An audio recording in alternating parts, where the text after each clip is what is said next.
gurmad baan ahay idin warramay gurmadku meel ka xabada kaliya maaha gurmadku meel badan buu galaa anu hadda gurmad baan ahay rag baan hadda gurmad u ahay laga adkaaday yalla ma hadiis in badan baan ilaahay ugu asturay waxaan u sheegayaa raggii ii sheegay arrinta hoose oo laga adkaaday inaan joogo maantay Garowe oo aan la shaqeynayo oo aan ku soo dhaweynayo gacmo furan qalbi furan de hadda waa ogtihiin hadda intaan joogay hadda Puntland markaan ibaado loo furo gabdhaha waa hore u dambeysay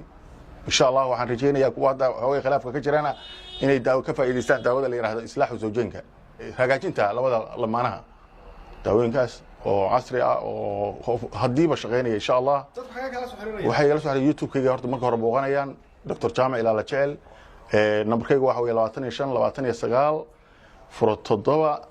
62 58 91 Daaru Raxma gacmo furan wada shaqeyn wanaagsan والسلام عليكم ورحمة الله وبركاته حبيبتي waa meesha qofku joogaba online 5 minutes buu ku helayaa meel baad dunka Canada Italia Francisca hadda maanta baa laga iibsaday tii Italy Jarmalka laga qabsaday hadda ka hor niman baa iibsaday booliska qabsaday 3 toddobaad bay baarayeen nimankii askartaay gaaladii wiilashiina raali gelina waa siiyeen daawadooyina waa loo celiyay alxamdulillah wax sir faktiya male wax baqdina male diyaarad kasta way fuulaysaa boqortooyinka iibsada daawadeeda nimanka ilo kursiga boqortooyada la yiraahdo wuxuu leeyahay dhan la yiraahdo shahwat al-khafiya qofku markuu xanuunsado baalkii uu gabaya ma ogtahay khasab wuxuu u baahan yahay inuu san daawadeeda markaa isticmaalo oo arrimihiisa khaaska u dheelitiraysa insha Allah macaamiisheedii waxaan ugu bishaaraynayaa ballansanin oo adduunka shanta qaaradoodba inaan maanta imid Garowe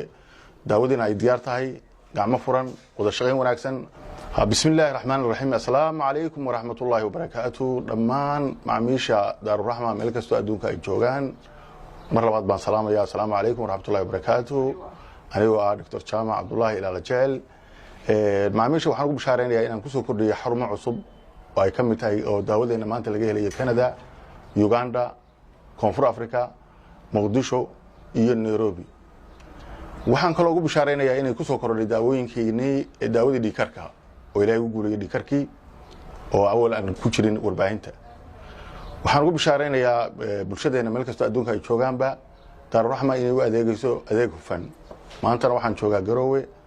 ayadoo ay bulsho far badan oo joogta Australia ama jooga Mareykanka oo jooga Canada ay uga codsadeen inaan u imaado Canada inaan tago Garowe magaalada madaxda